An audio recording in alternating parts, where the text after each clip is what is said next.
안녕하세요. 이번 영상에서는 PNT라는 기업에 대해서 알아보려고 합니다. 코스닥에 등록되어 있고요. 137400입니다. 제가 주식 관련 동영상을 하기도 하지만 매매 역시도 당연히 하면서 주식을 좀 찾아보곤 하는데 이처럼 기관의 매수세가 엄청나더군요. 한동안 말이죠. 제가 처음에 알기로는 LCD 장비 등을 제작하는 기계 장치 제조업체로 알고 있었는데 이번에 알고 보니 2차 전지가 많이 관련되어 있어서 기관의 매수세에 힘입어 주가가 꾸준하게 상승하고 있는 것 같았습니다. 그래서 이번에 좀 알아보고자 선정해봤습니다. 먼저 숫자를 좀 보게 되면요. 매출액의 상승세가 엄청납니다. 17년도 1,500억이 안되던 매출이 19년도에 3,000억을 넘겼습니다. 2년 사이 매출이 2배나 늘었는데요. 다만 이와 다르게 영업이익을 보게 되면 100억의 영업이익이 15억 수준, 약 10% 수준으로 2년 사이 크게 줄어들었습니다. 당기순이익까지 보게 되면 심지어 당기순 손실을 기록하기도 했는데요. 하지만 이것이 2020년에는 또다시 모두 다 반전으로 이루어지는 놀라운 흐름을 보여주고 있기도 합니다. 심지어 영업이익이나 당기순이익 같은 경우에는 전년도 연간 수준을 다 모두 돌파했는데요. 기관의 관심도 궁금하고 숫자의 흐름도 궁금한 PNT에 대해서 좀 더 자세히 한번 알아보도록 하죠. PNT가 주목받는 이유는 앞에서 말씀드린 대로 2차 전지 장비 관련 이슈 때문인데요. 이에 관해서 점유율 1위라는 기사까지 나왔습니다. 관련 실적도 꾸준하게 내고 있는데 2016년에 5천만 달러가 넘는 수출을 기록했고 2019년에는 3억 달러가 넘는 수출을 기록했다고 합니다. 롤트롤 방식으로 분리막용 소재 생산에 쓰이는 장비를 생산하고 있는데요. 시장 점유율이 약 40% 수준에 달하고 시장 점유율 1위 수준이라고 하는군요. 물론 2차 전지가 글로벌 경쟁임을 감안하면 국내 1위라는 것이 반드시 세계 1위는 아닐 텐데 반대로 이야기하자면 성장 가능성을 좀 더 높게 볼 수 있는 부분이 되기도 하겠습니다. 가능성은 물론 현실과 다른 이야기이긴 하지만요. 그럼 좀 더 들어가 본질을 보도록 하죠. 사업보고서를 보게 되면 종속기업으로는 중국에 있는 코팅기 제조회사와 함께 국내에 디스플레이 제조하는 회사를 소유하고 있고요. PNT가 뭔 약자인가 했더니 피플앤테크놀로지의 약자군요. 그리고 사업의 주 내용을 보게 되면 2차 전지를 가장 먼저 제시하고 있고 그 외에 디스플레이 등 설비를 제조하는 회사로 소개하고 있습니다. 역시 회사 자료는 직접 봐야 하나 봅니다. 디스플레이 관련 기업을 모아서 소개하는 곳에서 디스플레이 관련 기업이라고만 봤었는데 그 자료 때문에 저는 디스플레이 설비가 주종목인 줄 알았네요. 사업의 내용에서 볼만한 것으로 보자면 롤트롤 장비에 대해서 언급을 하고 있는데 이에 관해서 일본과 독일 장비가 전 세계적으로 사용되고 있고 국내에서는 몇 개 회사가 생산을 하고 있지만 2019년 사업보고서를 기준으로 봤을 때 아직까지 상장된 업체는 없다고 밝히고 있었습니다. 하지만 그것은 2019년 사업보고서 기준이었는데요. 2020년 4월에 새로 상장한 회사가 있습니다. 이 나인테크의 경우에는 역시 롤트롤 방식을 사용하는 것으로 알려져 있고요. 2020년 4월에 스펙을 통해서 코스닥에 상장한 종목입니다. 시장 내 상황이나 주가 등에서 좀 다르긴 하지만 어쨌거나 한편으로는 PNT에게 롤트롤 방식을 기준으로 봤을 때 상장한 경쟁사가 생기기도 한 것으로 볼 수 있지만 다른 한편으로는 시장의 파이가 커지고 있다는 것을 보여주는 반증이 아닐까 싶기도 합니다. 기업 내 사업 부문을 보자면 소재 사업 부문으로 디스플레이 관련 설비를 제작하는 부분도 있고 2차 전지 사업부 그리고 정밀 자동화 사업으로 웨이퍼 등의 공정에 사용되는 장비를 생산하기도 합니다. 이 같은 사업부에 따른 주요 매출 구성을 보게 되면 2차 전지 사업부의 매출이 굉장히 높다는 것을 확인할 수가 있는데요. 아래에 있는 종속회사의 매출이 크지 않은 만큼 이를 배제하고 보게 되면 전체 매출에서 대부분의 매출이 2차 전지 사업 부문의 매출이라는 것을 확인할 수가 있습니다. 이와 함께 2차 전지 장비의 매출 자체도 크게 성장하고 있는 것을 확인할 수가 있는데요. 17년에 820억 그리고 18년에 1800억을 기록한 다음 19년에는 무려 2900억의 매출이 2차 전지에서 나왔습니다. 앞에서 전체 매출의 성장세가 뚜렷하다는 것을 확인했는데 다른 무엇보다 2차 전지 설비 매출의 영향이 주요했던 것으로 보입니다. 심지어 소재 사업부와 정밀 자동화 사업부 같은 경우에는 그 매출이 줄어들고 있다는 것을 확인할 수가 있죠. 이를 바탕으로 숫자를 보게 되면 손익계산서에서 매출이 증가한 것은 앞에서 살펴본 바와 같이 2차 전지 설비의 판매 증가로 인한 영향으로 확인할 수가 있었고요. 매출의 상승률을 보자면 17년에서 18년 71%,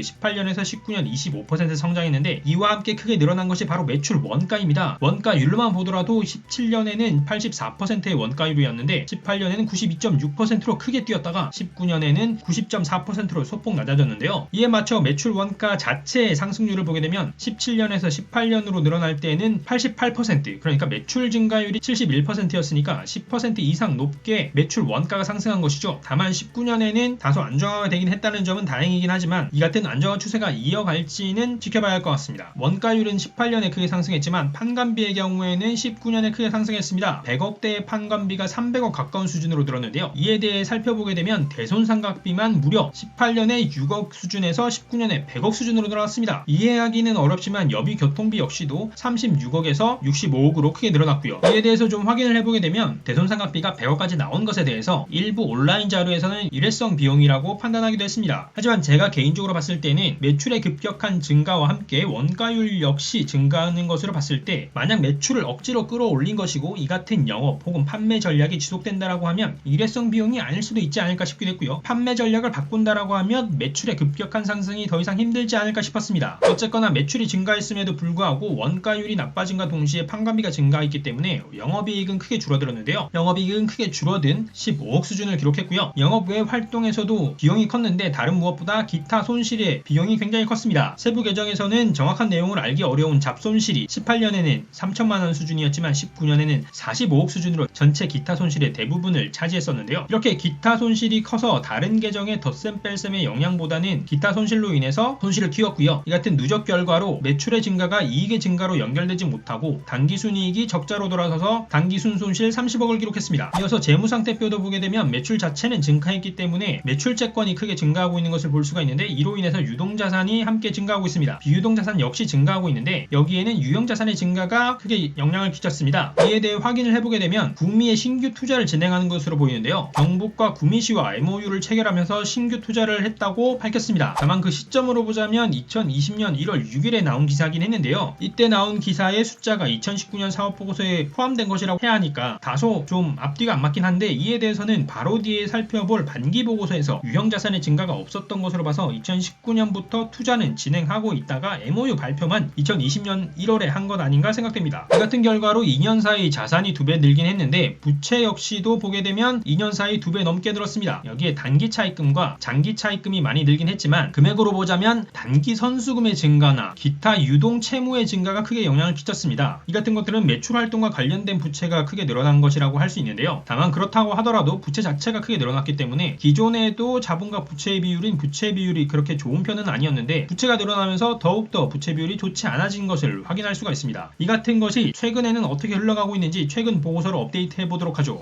최근 보고서에서 보고 갈 것은 매출의 구성입니다. 매출의 구성을 보게 되면 2차 전지의 사업부문 매출이 비중도 숫자도 크게 줄어든 것을 확인할 수가 있는데요. 이와 다르게 정밀 자동화 사업부나 소재 사업부의 매출이 크게 늘어나는 것을 확인할 수가 있습니다. 이 같은 것들이 전체 숫자에 어떻게 영향을 미쳤는지 전체 숫자도 함께 살펴보도록 하죠. 사업보고서에 이어서 재무상태표부터 보게 되면 유동자산은 줄어들었는데 매출채권은 감소했지만 현금성 자산은 늘어났고 재고자산이 줄어드는 숫자를 보였습니다. 물품을 가리지 않고 영향을 끼칠 수 있었던 코로나였던 것을 감안했을 때 나쁜 흐름은 아니라고 보여지는데요. 여기에 비유동자산은 소폭 늘어난 것을 확인할 수가 있는데 앞에서 말씀드린 대로 공장 투자에 대한 MOU가 2020년 1월이었지만 실제 2019년 말에 유형자산과 2020년 6월 말에 유형자산이 크게 다르지 않은 것으로 봐서 이에 대한 투자는 2019년부터 있었던 것으로 추정할 수 있을 것 같고요. 이같이 자산이 줄어든 것과 마찬가지로 부채 역시도 조금 줄어들었습니다. 여기에는 매입 채무의 감소가 영향을 크게 끼쳤고요. 이와 다르게 선수금의 경우에는 크게 늘어난 것을 확인할 수가 있습니다. 이어서 자본이 크게 늘어난 것을 확인할 수가 있는데요. 이익잉여금의 증가가 자본 총계의 증가에 크게 영향을 끼쳤습니다. 이같이 자본은 늘어나고 부채는 줄어들었기 때문에 부채 비율 같은 경우에는 조금은 더 안정적인 수준에 다가가고 있다고 할 수 있고요. 손익계산서를 보게 되면 매출액 같은 경우에는 분기별로 봤을 때는 전년 동기 대비해서 줄었지만 누적 기준으로 봤을 때는 전년 동기 대비해서 소폭 늘어난 것을 확인할 수가 있습니다. 이로 보자면 1분기에 매출이 좋았던 것으로 보여지는데 이것보다 눈에 띄는 것은 바로 매출 원가입니다. 전년 동기 누적 기준으로 매출 원가가 90%를 넘었고 분기 단위로도 89.9%를 넘어서 90% 수준이었는데 2020년 경우에는 누적 기준으로 봤을 때는 82%, 분기 기준으로 봤을 때는 무려 80% 수준을 기록했습니다. 이 같은 것은 저희가 앞에서 누적적으로 본 것에서 이어서 봤을 때 2차 전지 관련 매출이 늘었던 19년까지는 꾸준하게 원가율이 좋지 않았는데 2020년 반기 기준으로 봤을 때 2차 전지 설비 관련 매출은 줄어들고 나머지 매출이 오르면서 매출 원가율이 좋아지고 있는 것을 확인할 수가 있습니다. 이 같은 것을 통해서 추정해 봤을 때 회사 전체에서 포트폴리오 전략이라던가 판매 전략 등에서 변화를 가져가고 있는 것으로 보이고요. 어쨌거나 이 같은 영향으로 매출 총이익 같은 경우에는 분기 단위로 봤을 때는 매출이 줄어들었음에도 불구하고 총이익은 더 늘었고요. 누적 기준으로 봤을 때는 총이익이 2배에 달하는 수준을 기록했습니다. 다만 이 같은 이익의 증가와는 다르게 판관비는 소폭 늘어난 것을 확인할 수가 있는데요. 전년 동기 대비해서 20억 정도의 판관비가 늘었는데 지급 수수료가 15억가량 늘어난 것이 크게 영향을 끼쳤습니다. 하지만 이 같은 비용이 소폭 증가한 것은 전체 이익의 증가에는 영향을 끼치지 못했는데 원가율이 좋아진 영향을 받아서 영업이익 같은 경우에는 2020년 반기 영업이익 210억을 기록했는데 전년 동기에 대비해서 보자면 2배 이상 3배 가까이 늘어난 것을 확인할 수가 있습니다. 영업 외 활동에서 보게 되자면 기타 활동에서는 기타 이익이 늘어나는 등 플러스를 기록했는데 기록했는데 금융활동에서는 금융 원가가 크게 기록되면서 금융활동 자체는 적자였습니다. 하지만 전년 동기와 대비해서 봤을 때 금융 원가가 크게 늘어나지 않았던 것으로 봐서 크게 주목할 만한 부분은 아닌 것 같고요. 이 같은 누적을 통해서 봤을 때 당기순이익 같은 경우에는 전년 연간으로 적자를 기록했음에도 불구하고 반기 기준에서는 흑자로 기록되면서 160억의 당기순이익을 기록했습니다. 언제나 분석하면서 느끼지만 당기순이익을 긍정적으로 만드는 데는 원가의 효율만큼 좋고 확실한 것은 없어 보입니다. 자, 이까지 P&T에 대해서 정리를 해보게 되면 2차전지 장비 매출을 통해서 매출 자체는 끌어올리고 있었는데 그 와중에 원가율이 나빠졌던 것이 크게 문제가 됐던 것으로 보입니다. 하지만 2020년 들면서 2차전지의 매출은 소폭 줄어들고 다른 부문의 매출이 올라가면서 원가율도 훨씬 좋아지고 매출도 유지되는 수준을 찾았는데요. 개별 사업 부문이 아니라 전체 포트폴리오로 봤을 때 적정 수준의 포트폴리오를 찾아가고 있는 것 아닌가 싶습니다. 이 같은 흐름 때문에 영상 처음에서 말씀드린 대로 기관에서 관심을 갖고 있는 것 아닌가 싶은데요. 그럼 실제 주가까지 한번 보도록 하죠. 제가 이 종목을 주목한 이유는 바로 여기에 있었는데요. 주가가 코로나 이후에 길게 봤을 때 하락 없이 평탄하게 오르고 있습니다. 바이오 주식처럼 3배, 4배씩 오르진 않았지만 차분하게 오르고 있는데요. 그 와중에 매수 주체를 보게 되면 8월 한 달 동안 기관이 꾸준하게 매수에 나선 것을 확인할 수가 있습니다. 그리고 8월 이후에는 꾸준하게 상승세를 이어갔죠. 이같이 긍정적으로 보이는 주가 흐름에 대해서 이후의 흐름을 판단하는데 몇 가지 요소가 작용할 수 있을 것으로 보입니다. 먼저 9월 22일, 그러니까 한 달가량 남은 배터리데이입니다. 테슬라 배터리데이의 영향에 따라서 배터리 업체들이 영향을 받을 수 있고 그것이 자연스럽게 매출의 비중이 줄었다고는 하지만 여전히 2차전지 설비 매출이 많은 P&T에 영향을 끼치겠죠. 이게 한 달이나 나왔다고 볼 수도 있지만 기관이 발을 빼는 모양새여서 이미 이 같은 것이 고려되고 있지 않나 싶기도 합니다. 그리고 추세에 따른 흐름도 눈여겨봐야 할 것 같은데요. 추세를 길게 보면 꾸준하게 상승한 것 같지만 5월의 상승과 8월의 상승이 비슷하다고 볼 수 있습니다. 실제 6월을 보게 되면 6월 초에 12,000원대와 6월 말에 12,000원대로 6월에는 거의 등락이 없었음을 확인할 수 있습니다. 오히려 가장 큰 낙폭을 보인 날이 6월에 있었죠. 그리고 이날은 아이러니하게도 제일 앞에서 소개드렸던 이 기사가 나온 6월 11일 다다음 영업일인 6월 15일에 크게 떨어졌습니다. 역시 이래서 언론의 기사를 보고는 투자하지 말아야 하는 것 같고요. 여튼 이 같은 장기적 흐름을 고려했을 때 9월이 6월과 비슷하다고 하면 한동안 답답한 장세가 이어지지 않을까 하는 우려가 드는 부분도 있습니다. 이 같은 것들을 잘 고려하셔서 자금의 유동성과 투자의 수익성 생각하시면서 투자하시면 좋을 것 같고요. P&T에서 2차 전지 설비에 대한 비중이 줄어들긴 했지만 자세히 살펴보시게 되면 2017년보다 2019년에 원가율은 좋아졌고 2차 전지 설비의 매출 비중 역시 50%가 넘었다는 것을 확인할 수 있었는데요. 이 같은 것을 봤을 때 배터리 자체는 아직 전기차가 본격적으로 대중화되지도 않은 상황이니까 배터리 산업의 성장성을 생각해 본다면 P&T가 참여하고 있는 2차 전지 설비 시장도 커지는 것 자체는 맞을 것 같습니다. 그렇기 때문에 관련해서 유익 있게 보신다면 수익나는 투자가 가능하지 않을까 싶습니다. 자, 이번 영상에서는 2차 전지 장비로 주목을 받고 있는 P&T에 대해 알아봤습니다. 실제 제 경험상 산업의 현장에서 경험을 해보게 되면 최종 제품의 브랜드는 국내 브랜드이지만 실제 관련 부품이나 장비 업체 등 관련 기업의 이익을 많이 가져가는 것은 유럽이나 일본 업체로 최종 브랜드보다 훨씬 이익률이 좋았던 경우가 많았었는데요. 이번 배터리의 글로벌 전쟁에서는 국내 기업의 선전을 응원하면서 이 같은 역량이 국내 투자자에게도 전달되었으면 하고요. 그럼 저는 다음에 또다시 새로운 정보와 주식으로 찾아뵙도록 하겠습니다. 감사합니다.